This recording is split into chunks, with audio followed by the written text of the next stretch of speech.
Oh boy, this year we had so many L's. So many more bruh moments compared to last year. It didn't take me long to find as many L's as it did W's because it seems like an L occurred every second on this earth. So today, I'm gonna list the top 10 L's of 2020, starting with number 10, Naughty Dog. This year, Naughty Dog released the game Last of Us 2, but about 2 months before that, a massive leak occurred which showed gameplay and story to the game. And oh boy, people were pissed because the story was just very mediocre. And not to mention, they did one of the characters dirty. Not gonna spoil it in case you don't want to know. And it was rumored to be a gruntled ex-employee that leaked the game, even though Naughty Dog claims that it was a hacker. I am not for sure who did it. Anyways, the game turned out to be mediocre like I said before. It's a 5 or 6 in my opinion. But Joey, Last of Us 2 won Game of the Year award at the Game Awards. Yeah, the Game Awards is rigged, because the audience votes only count towards 10% of the poll, while the judges' votes count towards 90%. And let's be honest here, the only reason Last of Us 2 won is for being woke. This game is bland as hell. It should have gone to Ghost of Tsushima or Doom Eternal. Anyways, let's talk about number 9, the anime copyright lady.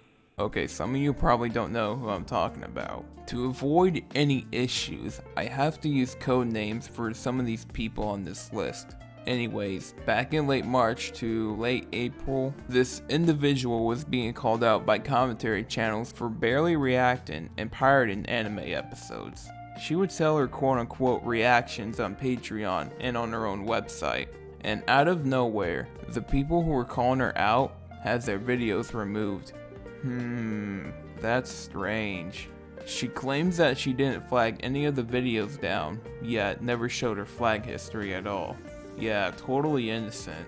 And later on down the road, she deleted her reactions on YouTube and even pretended to be a lawyer with her boyfriend at some point.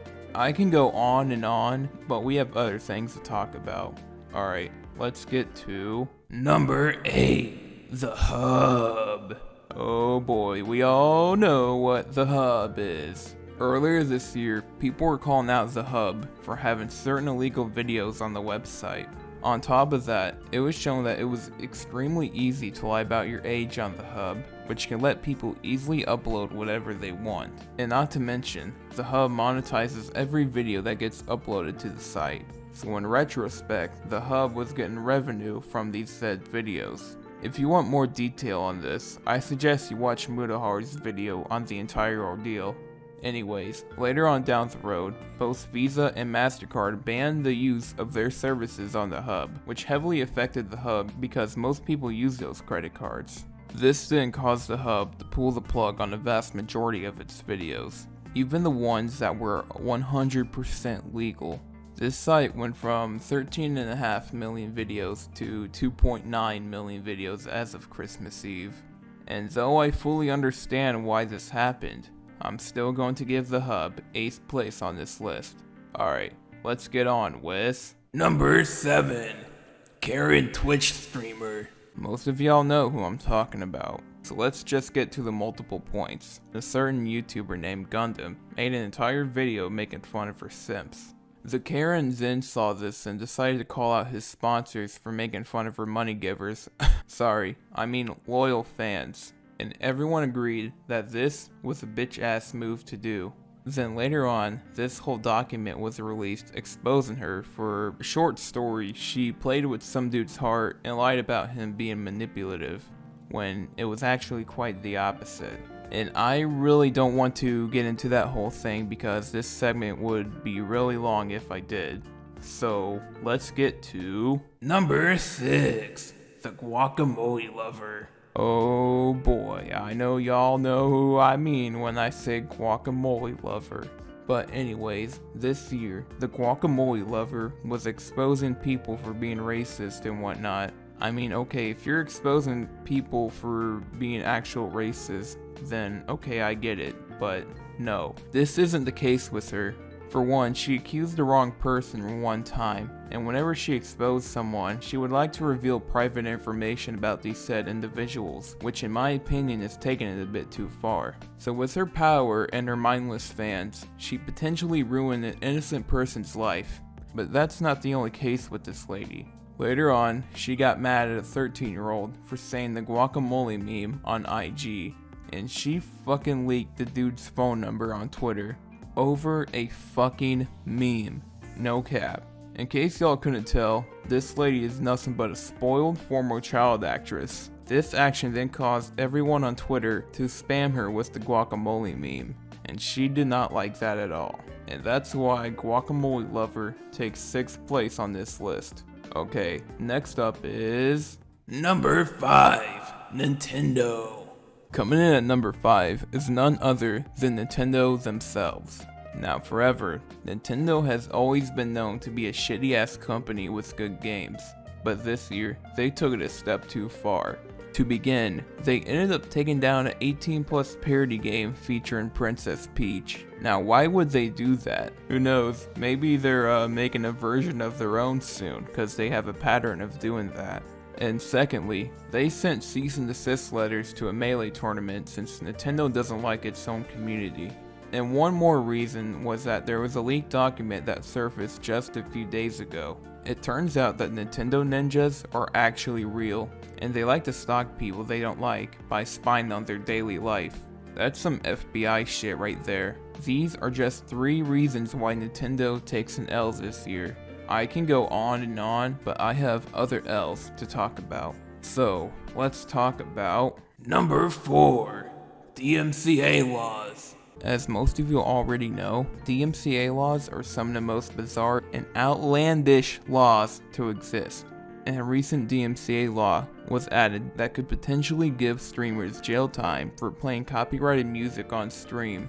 And who was advocating for this law? None other than Senator Sam Tillis. Sorry if I butcher your name, buddy. Who is nothing but a corporate puppet. And I mean that too. Just look at who's funding him. I hope that in the future, we can get people who understand the internet and its users. But for this, DMCA takes the number 4 L of 2020.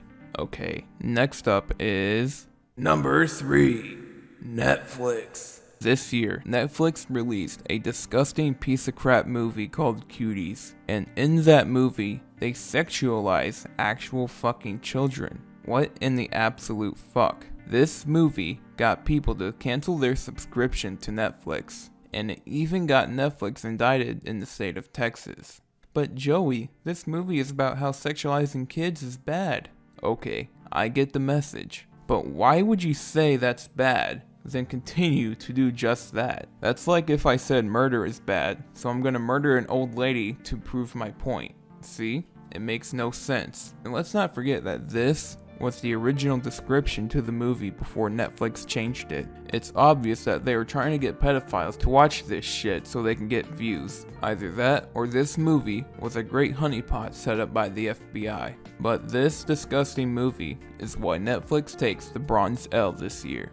Okay, now it's time for number 2, the Smash community. Oh man, this year, a lot of people from the Smash community were outed as being pedophiles. There was Twitlonger after Twitlonger exposing these degenerate creeps, and a vast majority of the people who were accused ended up admitting that the allegations were true. But some others remained quiet off the internet to possibly never return. This caused people all over the internet to make fun of the Smash community with memes. And one thing that kinda pisses me off is that I don't think none of these fuckers got jail time. All they did was get cancelled and leave the internet for good. And this is why the Smash community takes the silver L of 2020. Can I get a drum roll please for number 1? Number 1. CD Projekt Red.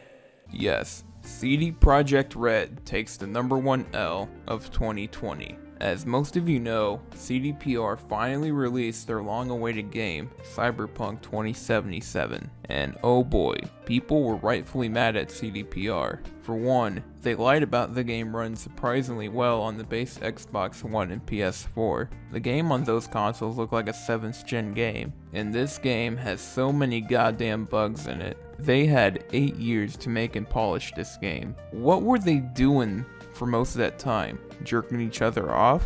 Oh, well, it runs fine on my $3,000 gaming PC. What do you expect when you play on an old-ass console?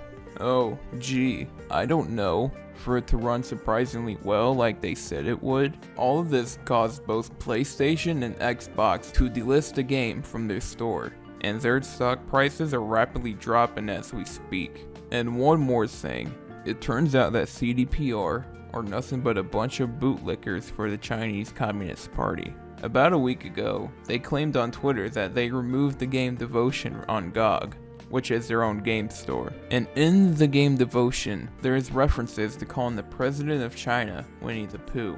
And a quick Twitter search shows that no one at all was complaining about Devotion being added on GOG. So they flat out took 2 L's and lied twice in the same week. So that's why CCPR takes the number 1 L of 2020. So this was the top 10 L's of 2020. Do you agree? Disagree? Write down your own opinion in the comments below. I wish each and every one of you a happy new year, even those who were on this list. See you all in 2021.